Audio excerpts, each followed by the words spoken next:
Most people think back pain is caused by something being damaged. A slipped disc, a trapped nerve, something out of place. It sounds logical. If it hurts, something must be wrong structurally. But in most cases, back pain is not that simple. Back pain is rarely caused by one single issue. It's usually the result of multiple factors interacting at the same time. Movement, load, sensitivity, lifestyle, and behavior all play a role. Let's start with structure. Yes, things like discs, joints, and muscles can become irritated.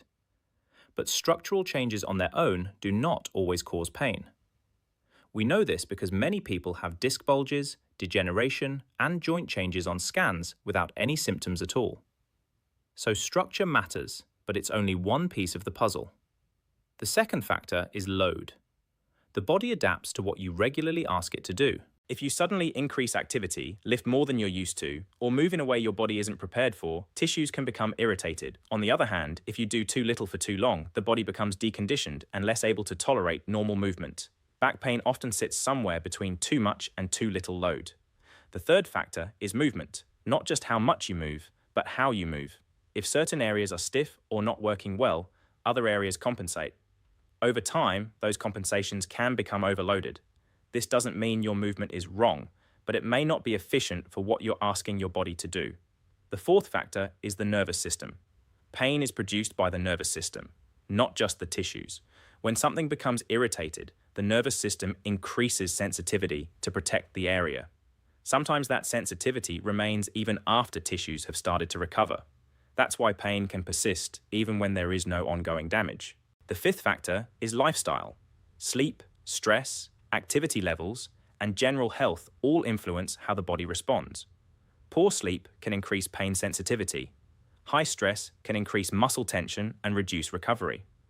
Low activity levels can reduce the body's ability to tolerate load. The final factor is behavior over time. How people respond to pain has a significant impact. Avoiding movement completely can lead to stiffness and weakness. Pushing too hard can lead to flare-ups.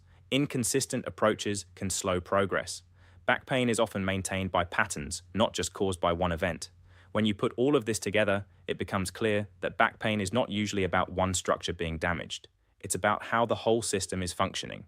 This is why simple explanations often fall short. Being told you have a disc bulge doesn't explain why your pain behaves the way it does. It doesn't explain why it changes day to day. And it doesn't tell you what to do next. Good management focuses on the system as a whole, improving movement, adjusting load, reducing sensitivity, building strength, restoring confidence. When those factors improve, pain usually improves alongside them.